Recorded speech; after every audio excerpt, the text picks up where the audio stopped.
Hi guys, for today's video gagawa tayo ng Spanish style na bangus. So, naglagay na ako ng pre-layer dito ng carrots, red chili, olives, yung ating pickles, and then yung ating black pepper.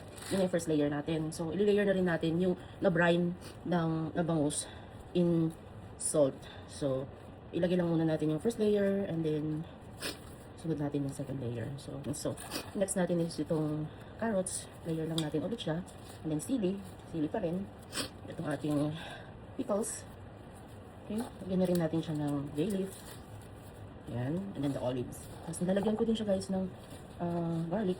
Sunod na layer na lang natin is ito na. Yan. Is ng 1 cup ng olive oil. So, maglalagay din tayo guys ng oyster sauce. So, that's it guys. Guys.